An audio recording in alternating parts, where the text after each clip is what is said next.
Lions lost to the Seahawks Saturday, 26-6. I'm sorry, LZ. There were quite a few controversial calls during the game, including a face mask that wasn't called, a Russell Wilson block in the back that wasn't called, and a play which apparently is not pass interference. Anquan Boldin had this to say about the calls. Quote, there were some calls that left us shaking our head. Anytime you come into a place like this, you know you have to play more than just the team. Ooh. Refs against the Lions, do tell. Right. Well, first of all, the worst call this weekend was calling fences hitting fences. Let's get that out the way. That was the worst. All right. So now that we move past that, there were definitely some calls, or twice. There were definitely some calls out there that were highly questionable. Like, and I'm not even just talking about the obvious face mask that allowed them to get a touchdown to begin with, but what about those 2 calls against Anquan Boldin? Oh, are you serious? Well, I mean, this is football, Marcellus. It's okay to do some bumping, especially in the playoffs. If the hit on Moore wasn't dangerous, then how in the heck is what Anquan Boldin did roughing unnecessary roughness? It was absolutely ridiculous.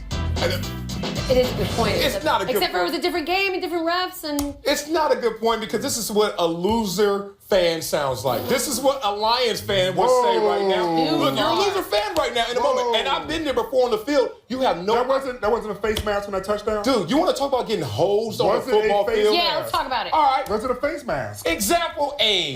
This is the worst scenarios of talking about getting hosed on the football field. It was called a miracle because no one with 2 eyeballs could say that ball went backwards. But guess what they did? Not only said that was a lateral instead of a forward pass, took away the #1 defense and the Buffalo Bills' opportunity to go to the Super Bowl right there in that moment. And y'all talking about... You're just holding on. Yeah, he is holding on. He is holding on. Post-traumatic stress over here. You're talking about a face mask that should have been called? Come on, man. That's the most blatant ever. Were they in Detroit? Because that's all I care about. The Detroit Lions we're talking about, that's all I care about. And there were multiple plays out there. I was sad for you. I thought of you. Yeah, home field advantage. Sometimes the fine print of that means they'll get the benefit of the doubt. You guys got to win a couple more games. I feel like all my friends' teams lost. It was a rough weekend for everybody. All the road teams. We're going to all go see Hidden Fences together. Feel better. Such a great movie about the fences that are hidden. Coming up, 15-year-old Fran Bellaby throws down the first dunk in Colorado Grove's basketball history. I believe I said high school, by the way. Yeah. Black Girl Magic. I don't know about, hey, lady. This is SportsNation. She got up, too. She's 15. Here we go. One day. That's it, one day. Still lingering in our memories, Odell Beckham took the field with no shirt on and then proceeded to drop a bunch of passes against the Packers and have a really, really terrible game. Then after the loss, he reportedly punched that hole in the wall. The New York media having a blast with all of this, as they would. Shipwreck, writes the New York Post. Hey, Odell, your thoughts on people bringing up that vote? It started before the game, though. It happened early, and it did a great job at putting it in people's mind that, okay, now if the Giants lose, it's because you went to Miami. It doesn't really connect to me. There was nothing that can connect 7 days ago to today and how we came out and played and executed. There's just nothing in the world that's not realistic. I think it did a great job at creating distractions for us. And it's unfortunate. That's just the way this world is. Oh, Odell's in this world the worst. It's fair to connect that boat trip with what happened yesterday. Absolutely not. It's completely absurd to talk about a week ago. That had a tremendous effect on what you did in the moment, as we saw yesterday. Look, I had my greatest game ever in college after having my greatest night ever, talking about breaking curfew and going out there and balling out. Let me tell you what happened on that game. That's you. I'm going to tell you, and I've seen many players do it. This is the night after a hydration situation versus Yale, that tremendous BCS championship yes, that's team. a whopper. National Player of the Week. I had 2 sacks, forced to recover the fumble, got an interception and a rushing touchdown. But let me tell you about the night before. Oh, God. It was multiple plays made. Are we allowed to know this? With multiple players. I'm telling you, multiple categories, and I scored more the night before. All of that was playing into my head, and people were saying, let me tell you the real. Everyone wants to connect it. Oh, my God. Even myself, I'm like, how am I going to play in the moment? You know how you play in the moment? How you play in the moment. Don't go back a week or the night before. Was that on social media when you were scoring more than you scored? Was that on Instagram? Nah. Was that on Twitters? Nah. Was that on the Facebook? Because that's what you did, Odell. You put it out there for us to talk about. So you can't now be a victim because we're talking about it. Now, personally, I don't think what you did a week ago necessarily affects what happened on the field. He could have been practicing catching. He could have practiced. He could have brought his hands to the game. He didn't bring a shirt. He didn't bring his hands either. But here's the thing. When you start this fight, the media is going to finish it. So you should have expected us to go at it. Yes, listen, can I get that little stand-in to help illustrate what I'm talking about? When you pretend as if you are all that, and then you go and you drop touchdown passes, we're going to talk about you. We're going to make fun of you. We're going to put a crime meme on your face. You really going to do that? But this is a lesson to kids. Really Marcellus, I love this. You might be the exception to the rule, and I think there are some people that excel no matter what. But you're going to put a picture out there of you guys having fun on a boat, which I have no problem with. I don't care. It's the same thing when we used to do the Romo Jessica Simpson thing. It's the optics of it. If you're going to do it, then you damn well better come out and win that game. And you specifically better have a great day. And neither one of those things. So all the other games he had that were bad and there were no boat trip. What's the correlation there? It's just the optics. I hope he learned a lesson. I hope it's the lesson about if you're sick or whatever and you don't go... You need to come in and be the best you can be if you're putting that out in the world. Or don't party with Bieber, one of the two. Oh, God, why would anybody do that? I want to discuss another thing that happened in the game because Aaron Rodgers went all biblical on the Giants, completing another ridiculous Hail Mary, this time to Randall Cobb. At the end of the first half, it was backbreaking. Pass sent the Packers in the break with an 8-point lead, crushing Giants fans everywhere. He seems to do it a lot, LZ, but these Hail Marys. How much skill, how much luck? All skill. Okay. I don't even want to call them Hail Marys anymore. They're long passes with a lot of air underneath because they seem to be going right to the person.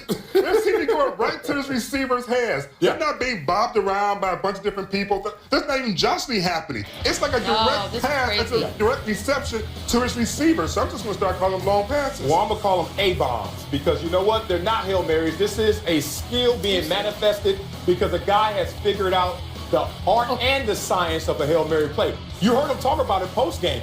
He throws it higher than others. And we're used to seeing this in practice, but we're not used to seeing these numbers.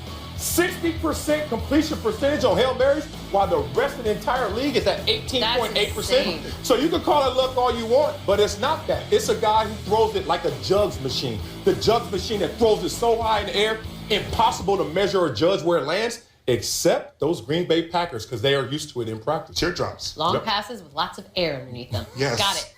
Let's talk about the hit that rocked Miami yesterday. Dolphins QB Matt Moore just rolls up. A little bit. Vicious shot from Steelers linebacker Bud Dupree during the first half of the AFC wildcard game. Bone crushing, and it left him dazed and led to a brief scrum between the two teams. Now, he only missed one play. That, I'm sure, will be a topic of conversation later on. But was the hit by Dupree dirty or not? No, it wasn't dirty. People got to remember in football, unintended consequences will occur in a violent sport, especially when you're dealing with a player who has a descending pad level. I got caught by Peyton Manning one time because he was getting hit and he started to lower his body. So Dupree's coming in top speed, amazing hit. But then as Matt Moore is starting to get smaller in the moment, he doesn't make that adjustment. He didn't actually intend to hit him in the chin, barely got him in the chin. It was right here with a little unintended consequence to the chin. Man, it looked like it hurt to me. I mean, but it didn't look dirty. It didn't look dirty. I can understand being upset, but if you're that mad and you're on his team, you should have been there to block for him. Or he should have ran out of bounds. I mean, you could have a lot of things. There's two solutions, right? Well, yeah, and then another solution is not to put him back in a play later. That's, I think, what is going to end up being a problem. I'm sure he passed the concussion protocol just fine. Oh, yeah. I'm sure. Can you see me? Yeah. Yes. All right. Yes. Our starter is hurt. Can you play? You're good. We need to talk about men with no shirts on again, please. Thank you. It was not just Odell, Beckham, and the rest of the Giants receivers who chose to warm up with no shirts on. Ryan Shazier of the Steelers also chose to get ready shirtless. Now, personally, Michelle Denise Beadle thinks this looks stupid, but I didn't play football. So, is there any practical reason to do that? You're looking at the wrong person. Oh, yeah. I mean, it's cold outside. It was and when it's cold beyond. outside, I like to be dressed. Right. Now, maybe they were trying to psych out the Packers and say, hey, we're not cold. This doesn't bother us. I think that's stupid because the Packers live in that. They already know it's cold. So they're looking at you like you're a fool because it's cold outside. So you never did that with your taco meat out? You never did that with your chest hairs out? Me either. You know why? Because I played in Buffalo and I knew how cold it was. And I used to laugh when cats would come off the bus and sometimes using overcompensation efforts like this. No shirt, no sleeves. Guess what? I'm ready for the elements. What you just told me is that the elements are already in your head because who are you That's answering Pittsburgh, by the way. to say this is not cold? Not that, the other one. Like, it's cold to every single player, but now you're going to act like I'm ready for the battle. The pregame battle with the weather's still going to be there. So this overcompensation is an old trick, and usually it comes back to haunt the players that do it. Extremes Just looks inexperience. absolutely asinine. And immaturity, because you know what? Put yourself in the best position to play. Don't put yourself in a position that looks great to everyone cold. out there, Right. but you're cold. It makes You're no cold. sense. You're cold. Although you could make the argument that at some point, how can you be even colder? Because there were moments yesterday I was like, this looks miserable. But it gives us an excuse to do other shirtless moments. Great shirtless moments from history. I knew we only had one. Tebow. He looks cold. And too. it's in slow-mo, which is like for real. 3 shirtless moments. Oh, yeah. Our good friend T.O. We need T.O. right now. We need look at that. Yeah, look at Ab that. game on He Cocoa can butter. still do that, by the Nothing way. but cocoa. And the best, save the best for last. Sweat. Yes. Oh, yeah. Is My that poop? spirit animal. Hey, those are abs, though, somewhere in there. There's some abs in there, for real. Yeah, that's what I tell myself all the time. I'm like, somewhere. Diver Pulse with Agent. Presented by Toyota. What is this? A pole, Marcellus? A pole. Let's do it. Flashbacks. Oh. All right, so much for underdog. That did not right. seem to be registered. But we here. said lots of numbers, though. Yeah, I Good did. point. You did say a lot of numbers. Maybe they'll revote. Do it over again. Speaking of the game, watch it tonight at 8 Eastern on ESPN, presented by AT&T, or come on over to ESPNU, where Yes. cooler things will be happening as you watch the game. Yes. And then after that, don't miss SportsCenter at night with Scott Van Pelt. How are you going to not promo the thing you're on? Thank you. We have to promo what we're on, Marcellus. We're It on the doesn't make any mega sense. cast. Go watch. Come on, we're going to be eating food and drinking Meatballs? stuff. Winners and losers. This is a 15-year-old sophomore. Stop playing. First in Yeah, Colorado girl. high school history to do it. Who's her mama and Francesca. daddy? Her mama and daddy had to play. I just want to know where these jeans come from. She know gets How insane. tall is she? Everybody gene comes from their mom and dad. No. You make it sound like Well, special. that's what they tell us. Special mama and Special daddy. mom and daddy. Yeah, that All is. right. What if her mom and dad are like 5 feet and 5'6", Yeah. and like completely Running unathletic? post office. Then is if I'm chilling. dad, I'll have some questions. That's my baby out there. Is she going to skip college and go straight to the WNBA? should. That would be amazing. Francesca, if you're That would be listening, amazing. Do it, do girl. that. Forget You could be that LA education. Sparks. Yeah, forget that education. Loser. Rules. Sutton United manager was seen vaping on the Yeah. side. 420. Marcellus. Huh? Actually, it's a really pretty little vape thingy. Yeah, that is a good I like thing. that color. Is that legal? I think so. Must be. He's doing The all recreation- Although it is tricky, isn't it? Because you couldn't technically smoke Oh, a it's in cigarette. Europe. It's in Europe, yeah. Yeah, you can hit the little button and go. I wonder what the score is, why he's got a vape like that. 0-0. Can't you read? He over there buzzing. I can't In his say- hand, it's like like the 12 to turquoise. 3. He over there. Woo! This game is He's like, amazing. ooh, I love swimming competitions. He seems pretty Yeah, chill. so. He seems pretty chill. You like that? Winner, teamwork. Bovon's teammates yelled from the bench on how to defend the inbound pass, and he's so adorable. What did you send us, Michelle? Look at What did you send him. us? Oh, I'm sorry. I sent you a beautiful, coachable giant. Why You're is he holding his welcome. hand up like he's one of those airport people coming to land? Why is this adorable when you're inept? Like, I mean, look, I respect hugging him. He is everybody. funny, I get it, but you don't know how to defend the inbound? That's not something we should laugh at. You're Listen here, people. It's you're Monday. Like 7'9". You're welcome. I That's haven't heard like- you say thank you once for Bovon. That's like AA. I you. okayed that trade. Thank you. Actually, wasn't even a trade. You never won a championship without him. That's day one AAU. I'm not happy with y'all. I'm not Didn't even even listening be to y'all. That's accurate. not good. We shouldn't celebrate. I love it. not funny. Losers dream. Take a listen. At the end of the day, I'd like to thank all the schools for recruiting me, and I only could choose one school. And I want to thank all my loved ones up there for right now and for the next 3 to 4 years. I'm going to play at the Rose Bowl. He's going to go to UCLA. A huge pickup for Jim Mora. I think your nephew wanted you to pick Ohio State. That's amazing. I love love it. that. He's No poker face. Yeah. No, he's like, you're going to pick the one school that wasn't ranked? Yeah. All these schools are ranked. Okay, give me the mic. I gotta say this. All right, first of all, we were talking about mama and daddies. His dad is Derek Holmes, my former teammate in Buffalo. He plays right now in Calabasas with Keyshawn Johnson's son, The dude is so amazing. I knew him since he was not even here. Seen him from day one. And dude, he is special. You should see him. Speaking of Keyshawn, he will be in the cool room tonight. You can catch us out on Another plug. ESPN. Another plug. I see you, dog. Bang! You're on fire. Loser. Hit fences. Crutches. Shout out to Barstool Sports for finding this after a fight broke out during the Utah State UNLV game. A girl hopped on one leg from the bench to help friends. Yes. That life. That's what I'm talking about. She all about that life. She's about that life. I love that. She on that Matt Barnes school of civility.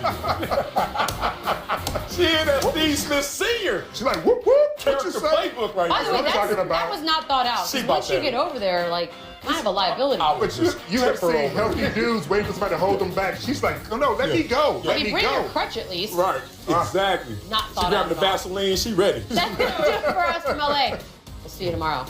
Megacast tonight. Megacast, ESPN. Where you going? Yeah, LG? not. He's I'm not. going.